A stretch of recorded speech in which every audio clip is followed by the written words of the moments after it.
Hey, good morning, everyone. It's Bonita from the Trauma Recovery School and the Trauma Recovery Method. Good morning. Happy Friday. So today, what do you know about an amygdala hijack?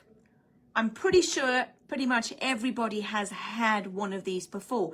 Did you know that in the US alone, 1,800 people a year die of a road rage incident from an amygdala hijack? And 30 people a year are killed after a road rage incident. So that's like family and friends or whoever the person comes into contact. But what happens is it's called a limbic amygdala incident. And this is where our amygdala takes over and we do stupid stuff and we do stuff that gets us into a lot of trouble.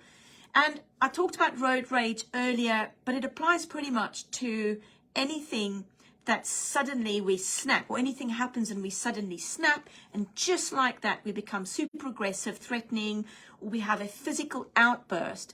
And like that's just one type of reaction. The person who made this really famous earlier this year was Will Smith, when he had the incident at the Academy Awards presentation.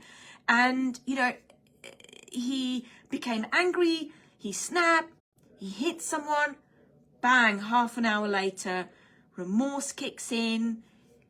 Hey, and then it's too late, isn't it? It's just too late. The damage is done.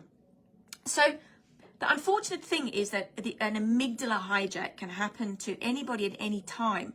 And it's when the amygdala, which is the center for our fear and our aggression in our brain, and actually it's responsible for our fight, flight, freeze response, and it goes into a survival instinct. And actually that's like helped us for millions and millions of years. The problem is, millions of years ago, we might have had to run away from a bear or a wolf or a tiger. Now we don't need to do that. So our amygdala overreacts and literally it gets it wrong. Okay, it gets it wrong. Now our brain is constantly scanning our environment for possible threats. And you know, it's called our preconscious processing. There's so much information that's reaching our brain from all of our senses that we can't possibly process and go through all of it consciously or in a really rational way. So what happens is we actually end up filtering out everything that's not important to us, even before the information reaches our consciousness.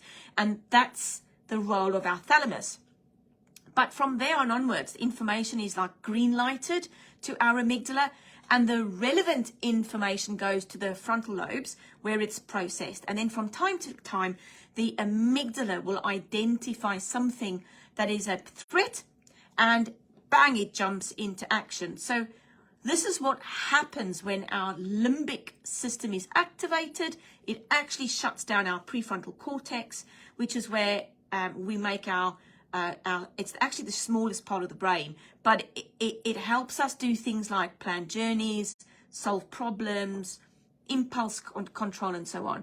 So in other words, our prefrontal cortex shuts down, and that's the thinking part of our brain, and then the animal part or the devil brain starts to take over. And this can turn into sort of like primitive, aggressive.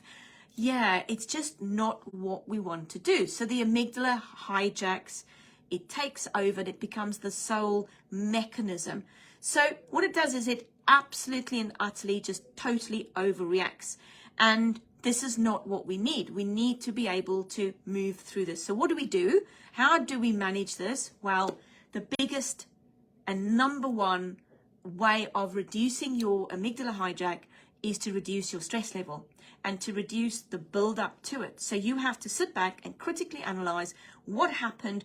Where was I? Now, if you're part of the Trauma Recovery Method program, which we run, we teach you to do just this. We make you super aware of your stress container, your environmental issues. We do that absolutely every session, and this builds up your self-control.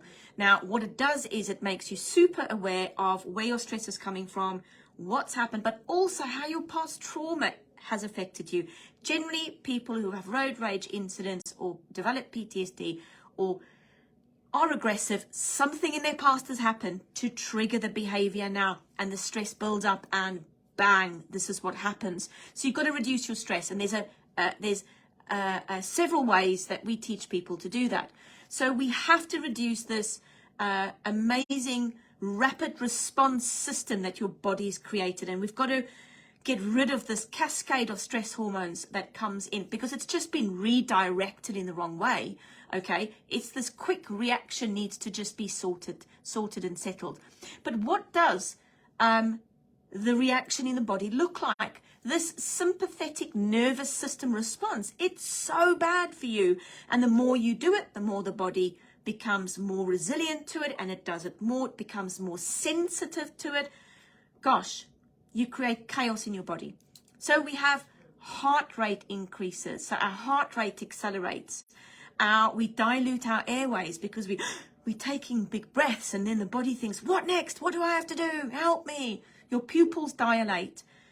We have blood flow redistribution in the body. It takes it away from the essential parts and distributes it to the muscles. So what happens is we have this immense energy draining experience. We sweat because we get heightened by this experience. So our body needs to cool us down.